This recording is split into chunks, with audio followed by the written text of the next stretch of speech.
10,323 স্থায়ী সমাধানের প্রতিশ্রুতি।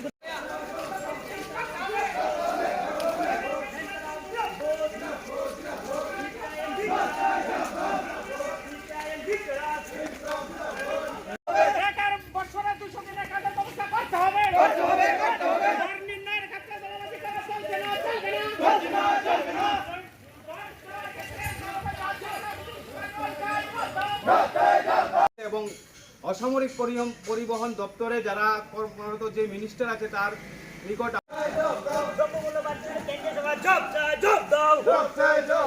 10,323 স্থায়ী সমাধানের প্রতিশ্রুতি। পার্টির রাজ্য কমিটি এবং কেন্দ্রীয় কমিটি আপনারা জানেন সর্বত্র আমরা দেশের দ্রব্যমূল্য বৃদ্ধির প্রতিবাদে আমরা এই ধরনের বিক্ষোভ কর্মসূচি গ্রহণ করেছি। আমাদের এখানটাও কমলাসাগর লোকাল কমিটি তারা এই উদ্যোগ নিয়ে আজকের এখানটায় মিছিল এবং সভা সংগঠিত করছে। আপনারা জানবেন যে আমাদের এই সময়ে যেই পেট্রোলের দাম ছিল মোদী সরকার আসার সময় 69 টাকা, সেই পেট্রোলের দাম আজকে 100 টাকার পার হয়ে গেছে। কিছুদিন পর পর এই দাম বৃদ্ধি পাচ্ছে এবং শুধু তা না, পেট্রোল, ডিজেল, গ্যাস, অন্যান্য নিত্য প্রয়োজনীয় যে সামগ্রী তা লাগামের বাইরে, এবং এটার যে খেসারত তা শুধু নির্দিষ্ট কোনো রাজনৈতিক দল বা মতের মানুষ দিচ্ছে তা নয়, আপামর দেশবাসী এই ক্ষতির সম্মুখীন।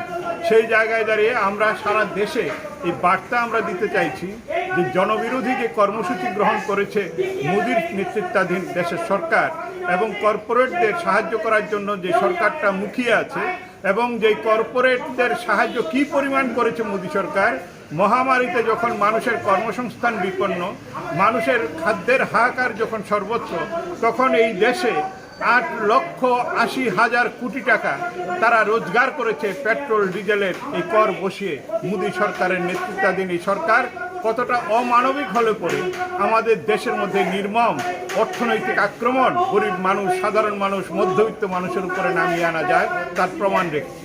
তার জন্যই আমরা আজকে এখানটায় দেবীপুর বাজারে পার্টির লোকালের উদ্যোগে তারা কর্মসূচি গ্রহণ করেছে। আমরা এসেছি এখানটায় মানুষের সঙ্গে মিছিল করলাম এবং এই ইস্যুতে জনগণকে সচেতন করার জন্য মানুষকে বলবো যে দলমত নির্বিশেষে সব অংশের মানুষ তারা আজকের দিনে ক্ষতিগ্রস্ত, আক্রান্ত, তাদের অর্ধাহার অনাহার, সেই জায়গায় দাঁড়িয়ে প্রতিশ্রুতি যা দিয়েছিল মোদির সরকার, প্রতিশ্রুতি দিয়েছিল যা ত্রিপুরা রাজ্যের বিজেপি